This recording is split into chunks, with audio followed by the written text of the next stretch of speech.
الست اللي في الصورة دي اشتهرت في مجال المصارعة الحرة وأعمال القتال، وكان ليها خبرة كبيرة في المجال ده، وحصلت على جوائز كتير، ومن الآخر كده حققت إنجازات وكانت ناجحة جدا في حياتها. لكن للأسف في يوم وليلة كانت ضحت بالكلام ده كله ودمرت حياتها حرفيا.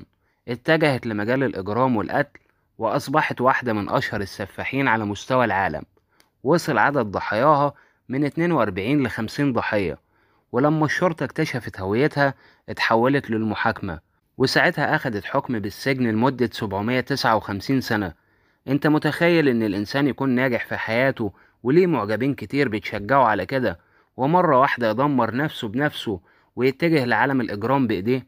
الدراسات النفسية بتقول ان الست ديت مرت بطفولة مريرة وحياة بائسة وهي لسه طفلة صغيرة. نشأت من غير أب، وأمها كانت مدمنة على شرب الكحول. كانت دايما أمها بتضربها وتعملها معاملة سيئة جدا.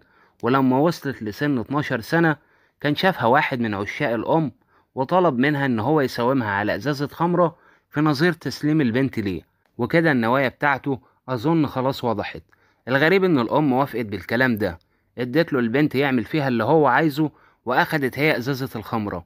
ومن هنا كانت عجبتها الفكرة، وأصبحت تتاجر بعرض بنتها كل ما تحتاج للكحول.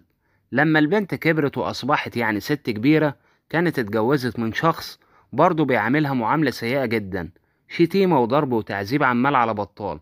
خلفت منه أبناء كتير، وعلى مر السنين كان متلها أعز واحد في أولادها، والمقرب يعني لقلبها زي ما بنقول. ودي كانت أكبر صدمة مرت بيها في تاريخ حياتها.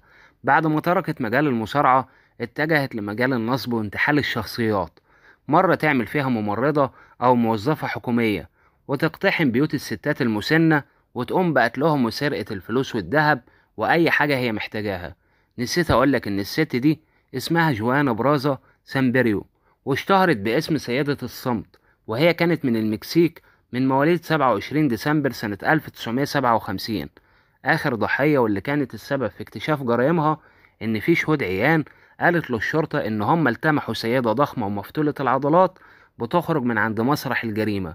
والشرطة نجحت إن هي ترسم لها صورة بناء على وصف الشهود ليها.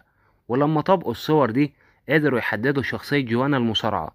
طبعا اتقبض عليها واعترفت بكل جرائمها، وإن هي خنقت آخر ضحية بسماعة طبية بعد ما انتحلت صفة ممرضة. وزي ما قلنا في أول الفيديو، أخدت حكم ب759 سنة. ولحد هنا الفيديو انتهى. لو عجبك ادعمني بلايك واشترك في القناة وتابع كل جديد أنا بقدمه.